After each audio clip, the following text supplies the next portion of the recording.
Sonia Vandou, bonjour. Bonjour. Journal d'une Normande meurtrie, c'est le titre de votre ouvrage publié aux éditions Chirographaire.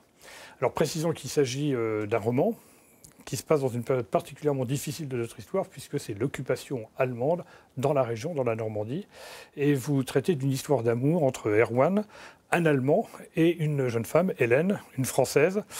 L'amour démarre en 1937 et évidemment, pendant la guerre, ça va être très difficile. Oui.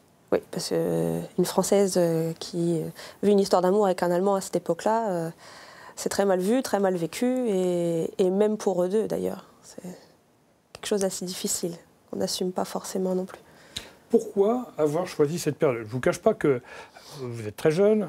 Bon, d'habitude, les jeunes, il y a d'autres choses qui les préoccupent, en particulier par rapport à cette période qui, d'habitude, intéresse plutôt soit ceux qui l'ont connue, soit ceux qui en ont entendu parler en ayant rencontré des témoins de cette période.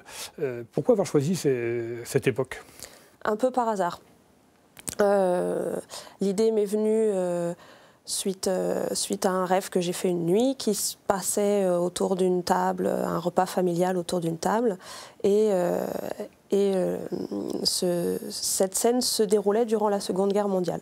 Du coup, tout est venu de là. Quand je me suis réveillée au matin, je ne sais pas pourquoi, je me suis dit, il faudra que je le réutilise. Vous aviez lu un livre? Parce que des fois, quand on fait des rêves, on cherche à tout prix à savoir d'où ça vient. Ah oui, mais j'ai jamais su pourquoi cette scène-là. Je ne sais pas.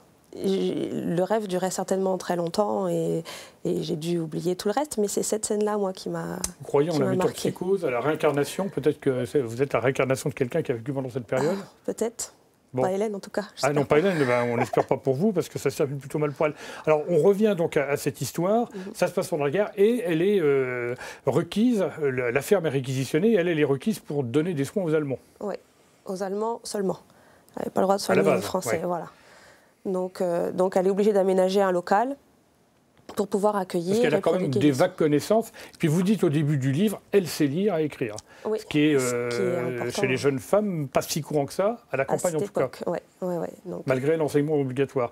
Et donc elle va soigner les Allemands, ça ne se passe pas toujours très bien. Ça ne se laisse pas toujours faire d'ailleurs, parce qu'ils donnent des ordres, et puis des fois ils sont un peu brutaux. Oui, Hélène est un peu rebelle, elle est jeune et innocente à la fois. Donc pour elle, ils viennent lui donner des ordres, mais elle n'est pas forcément obligée de leur obéir non plus, même si après coup, elle le regrette un peu et elle se dit qu'elle est peut-être un peu allée trop loin. Parce qu'à un moment, elle rend une gifle que lui a lancé un Allemand. Ça aurait pu très mal se terminer pour elle et pour sa famille. Oui. Et ça, sur le coup, c'est quelque chose auquel elle ne pense pas. Elle réagit avec l'instinct de son jeune âge et avec son insouciance. Et c'est après qu'elle se dit que bon, elle y a échappé belle quand même. Hein. Alors, elle soigne des Allemands prioritairement puisqu'elle en a l'ordre, mais elle soigne aussi des Français, et parmi ceux-là, des membres de sa famille.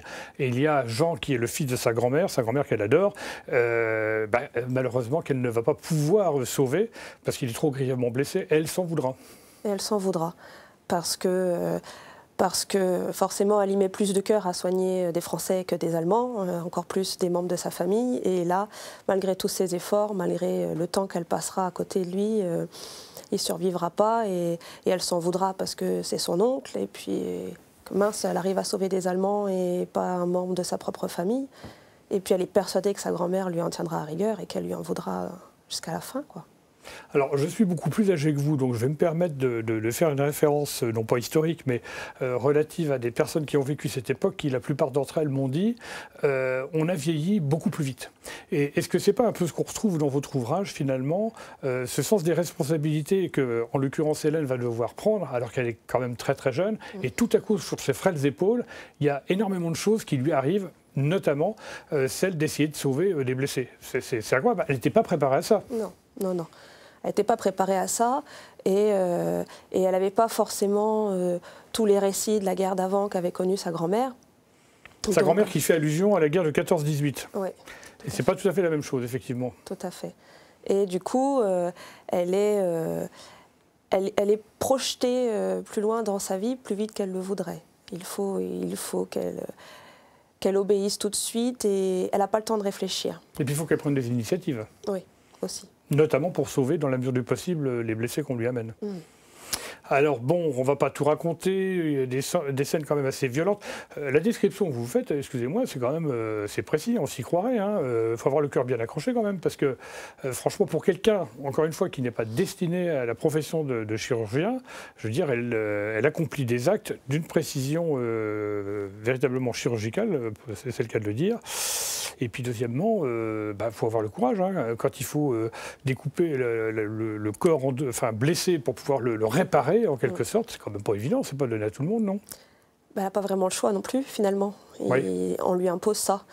Donc elle a, si on peut dire, elle a la chance dans son malheur, c'est de savoir lire et de s'être... c'est un peu documenté. Voilà, d'avoir été avant passionnée par ce métier de médecin qui n'était pas prédestiné aux femmes déjà à cette époque-là, et puis qui, elle, l'attirait. Et du coup, elle avait déjà des petites bases de connaissances. Et puis on sent que c'est quelqu'un de très intelligent. Mais est-ce que cette intelligence ne va pas lui jouer des tours, parce que cette intelligence s'accompagne, j'allais dire, d'une réflexion qui va très loin, et parfois même trop loin, puisque à un moment, alors vous employez un terme quand même terrifiant, vous dites je suis une mauvaise fille, une mauvaise femme, une mauvaise fiancée et une mauvaise mère. Ça fait quand même beaucoup. Alors, mauvaise mère, pour une raison très simple, c'est que elle va perdre un bébé, en fait, elle va avoir un avortement naturel et elle va être extraordinairement marquée. Et donc, du coup, elle est marquée, marquée au plus profond d'elle-même. C'est une mauvaise fiancée parce que son fiancé est un Allemand parti au combat. Oui. L'enfant qu'elle est censée avoir, malheureusement ça ne marchera pas, c'est le fruit de leur amour. Voilà. Et puis elle n'a pas non plus réussi à sauver un petit juif qui lui a été confié par une famille. Enfin bref, c'est l'horreur. Et d'ailleurs elle dit je hais la vie autant qu'elle me déteste.